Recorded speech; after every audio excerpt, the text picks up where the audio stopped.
Hello and welcome back to the channel. I am Emma and today is the 26th of September. I am finally actually very early and I'm going to be sitting and doing my October budget. So,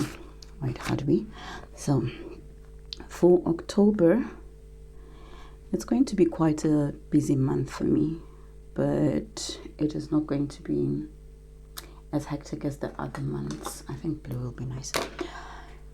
And if you have been here before, you will remember that I am now at a point where I'm doing my budget in 3 phases: 70% for my necessities, 20% for my savings, and 10% for my luxuries.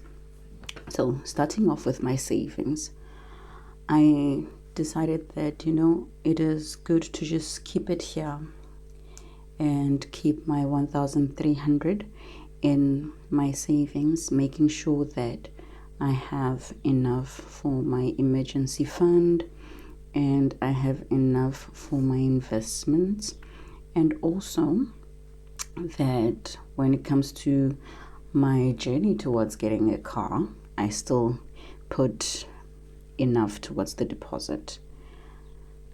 So my emergency fund is 388, because you will remember that my target is to reach 7,000 in my emergency fund, and my investments, my target is still 4,000 for the year.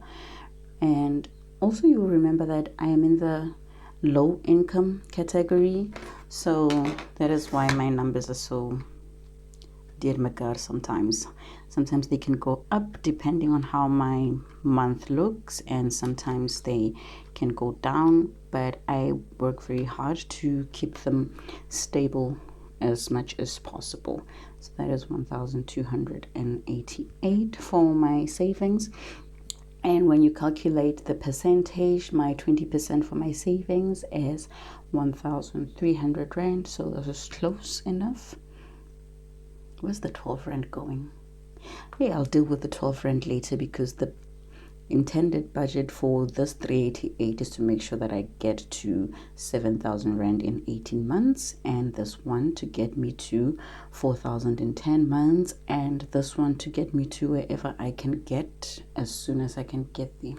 Because I noticed that the system that is used in this country to calculate our affordability does not really look at how we budget. There is a month where you will tell yourself that this month I am going to live on bread and butter and water so that I can get the things that I want to get. But when you approach people like banks and your car dealers, salespeople, they have these calculations that nobody understands. They will tell you, okay, since you're earning 6,000, you are not able to do 1, 2, 3, 1, 2, 3. And then you're looking at them, you're thinking, I haven't eaten food in 2 weeks because I am making sacrifices to be able to afford the things that I want to afford.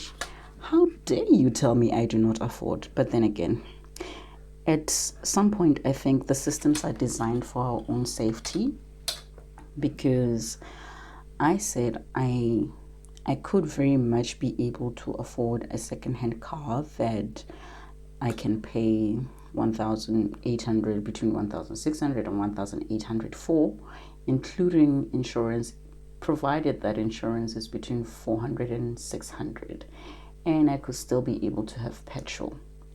But then they look at my documents, they look at the things, and they say, no, you don't afford it. And I'm like, I can eat oranges the whole month, 1 bag of oranges the whole month. It's not good for my nutrition, but it's good for my financial goals. But anyway, that is a story for another day. I am going to gather more information and be able to sit down and sit with you guys and show you how the system works, because wow, the things they have been explaining to me are on another level. For my necessities, it's a 70%, and I have switched to just getting minutes so that I have communication, and I do have a telephone allowance which I use for my internet with Telkom. So minutes for 130, I can get between 200 and 300 minutes depending on the specials that MTN has, and it's across all networks, so that is currently working very well for me. And my Vitality, one of the things that I do love about Vitality is when you actually get free stuff and all the discounts and everything, and it's blending very well. I am at a point where I'm learning to use it to my advantage. Your cashbacks, your discounts, like I get a 10% discount when I buy food, healthy food, that is, your fruits, your veggies, you get that back in cash. So that is working out very well for me. And then my life cover, 370. My beauty budget, I'm keeping my beauty budget at 400 because last month, since I had to travel home, I got into a situation where I left before I went to the salon. But then when I got to the other side, I found that the hair was actually much cheaper for me to do hair that side. So my 400 was able to cover me everywhere. So that was beautiful. And then transport. This month I am not going far, so just 1,000 will be enough, because since I walk everywhere, it is quite easy for me to spend absolutely nothing on transport. But this is for going to get my own groceries and all of that, and a short trip next door. It cost about 200 return trip, so since I need to do that, it won't be so much, and 800 for food. Spending mostly on vegetables and fruits. I still have some staples from last month, your noodles, rice, yeah, the basic stuff. And my medical. Yo, guys, please tell me why medical in this country costs so much. Because at the end of the day, you end up thinking, you know what, I can just wait to be sick and go to the doctor. But then you think of those situations where you might not have cash on hand and something beyond the doctor happens where you need a surgeon, and you think, it's fine, let me keep paying my medical anyway, even though I only get flu in a year, and see how that goes. But yeah, it is what it is. We can never be prepared enough for emergencies when it comes to medical. So we pay what we can to be able to be taken care of when we need it the most. In a way, it's sort of like an investment on your future illness, provided that you do actually someday get ill. But otherwise, no, it is not a good idea. Okay, I'm just gonna squeeze this in here because it's just 2 things this month. So for my luxuries, my budget for my luxuries is 650, but I have been over the past couple of months not doing the whole 650 here, because I am trying to come up quickly on my debts so that I can be able to close some of those accounts. So for this month, because last month I took a bundle for my Showmax, right? I found a bundle that is 300. Wait, 199 is not 300, right? It's 200. So it was 200 for 3 months. And so this month is still covered, and next month is also still covered when it comes to my Showmax. So I'm just going to spend that on that, and then put the rest towards my debts. So you remember that I have 3 accounts, right? I have a Jet account, which I am very, very much willing to close. A Woolies account and an RCS account. Now, I want to pay this one off and close it, because one of the things that I am realizing is that my RCS card can actually buy at Jet, so I no longer need a Jet account because I have an RCS account. And my RCS account is more like a credit card, if I can call it a credit card, because you buy with it almost anywhere and everywhere, and you just pay it back. So technically it's a credit card. I don't think they've called it that yet, but I think it is a credit card of sorts. So that is helpful. And these ones I'm aggressively going in at 1.5 to try and shut them quickly. And it is going down quite well so far. My lowest one at the moment is the RCS one, and my highest one is the Jet one, and the Woolies is the one in the middle. So this month is the last month where I am paying them like this. I am going to take from the RCS account and take it up to Jet, and here on the Woolies account I'm also going to take the installment amount and take out the rest and put it towards Jet so that I can close it quicker. That way I'll be able to move in a way that I really want to move.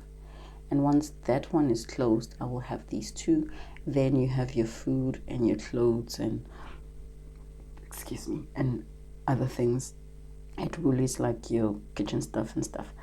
And then RCS, because it goes everywhere and anywhere, either furniture or whatever that I need, I'll be able to keep here. So these two I am going to keep for as long as I can, and also I'm keeping them for the sake of being able to reflect at credit bureau as somebody who can afford to pay their debts. Because remember, when you want a debt, they first check with credit bureau.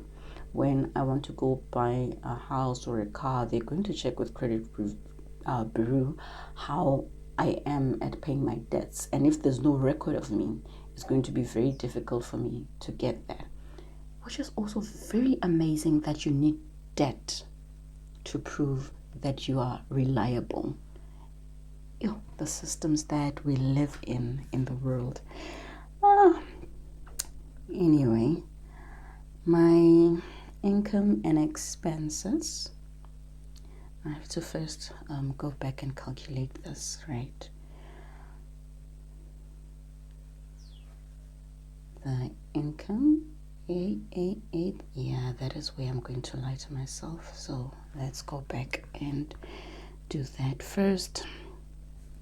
My ever so trusty main, 6,500, and my side, it was 1,285, but I'm just gonna do 1,280 and total.